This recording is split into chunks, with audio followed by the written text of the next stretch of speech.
একটা চক্র আছে। হ্যাঁ, এই টোটাল চক্রটা চাই এখানে যে তাদের অবাধে এই সমস্ত ব্যবসা করা, পাশাপাশি একটু সুবিধা অর্জন করা, যে সুবিধা আধিপত্য বিস্তার করা। এই যে সুবিধা না পাচ্ছে, এই সুবিধা না করতে পারাতেই তারা এখন ক্ষিপ্ত এবং তারা মনক্ষুণ্ণ। এই জন্য তারা উঠে পড়ে লেগেছে। এই বিষয়টা আপনারা দেখবেন বিভিন্ন ফেসবুকে ফেক আইডি খুলে অলরেডি আমরা একজনকে শনাক্ত করতে পারছি, তার কাছে তথ্য পাইছি। আমি তৌফিক আজম, অফিসার ইনচার্জ, কালিয়াতি থানা। আমি 7ই ডিসেম্বরে যোগদান করি অত্র থানায়। যোগদানের পর থেকে আমি সহ আমার অফিসাররা বিভিন্নভাবে কার্যক্রম হাতে নিয়েছে, মাদক বিরোধী, সন্ত্রাস বিরোধী এবং অবৈধ দখলবাজ এবং বিভিন্ন ধরনের বিভিন্ন কার্যক্রমে তারা যে আমি সহ আমার অফিসাররা কার্যক্রম হাতে নিয়েছে। এখন এখানে দেখা যাচ্ছে যে আগের ওসিদের বডিগার্ড ছিল এখানে কনস্টেবল আনিস, এই থানায় সে 2বার পোস্টিং হয়ে আসে। সে তার সাথে এখানে বিভিন্ন আগের ওসির নাম ভাঙায় সে বিভিন্ন অফিসারদের বিভিন্ন ভাবে এই থানাতে সে বিভিন্ন মাদক এবং সন্ত্রাস এবং জুয়াবাজদের সাথে তার একটা সখ্যতা ছিল। বিভিন্ন জায়গায় সে অবৈধ, আমি থানায় যোগদানে করি তার সাথে তাকে জানতে পারছি সে বিভিন্ন অবৈধ লেনদেন করত।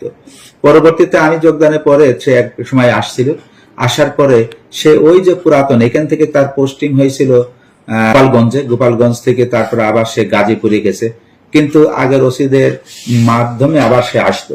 কিন্তু এই জিনিসটা সে এক সময় আমার কাছে 1.5 মাস পরে, আমার যোগদানের 1.5 মাস পরে সে আসার পরে সে এই ধরনের অবৈধ সুবিধা নিতে চাইছিল। আমি তার বলেছি যে আমরা নির্বাচনকালীন এসেছি, এই ধরনের অবৈধ এই সমস্ত অন্যায় কাজের সাথে তোমাকে সম্পৃক্ত হওয়া যাবে না, তুমি যে জায়গায় সেই জায়গায় থাকবে। কিন্তু তার এই বিষয়টা আমাদের ভাবমূর্তি নষ্ট করার জন্য সে এই যে বিভিন্ন সময় এর আগেও আসার পরপরই একবার একটা ভিডিও ধারণ করে ছেড়ে দিয়েছিল, কিন্তু আমাদের কণ্ঠ কোন রকম মিলাতে পারে নাই। পরবর্তীতে সেটা আর সেই ধরনের সেই নিউজ থেকে আর সুবিধা আদায় করতে পারেনি।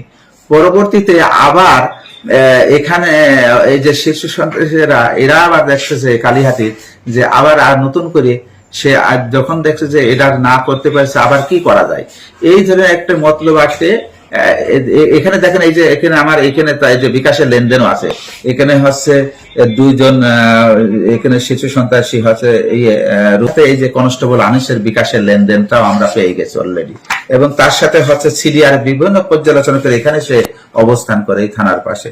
তো এই তাদের যে উদ্দেশ্য যে আমাদেরকে আমাদের ভাবমূর্তি নষ্ট করা, পাশাপাশি আমাদের মনোভাব ক্ষুণ্ণ করতে পারলে তারা একটা এখানে ফায়দা লুটতে পারে, এটাই তাদের মনোবৃত্তি।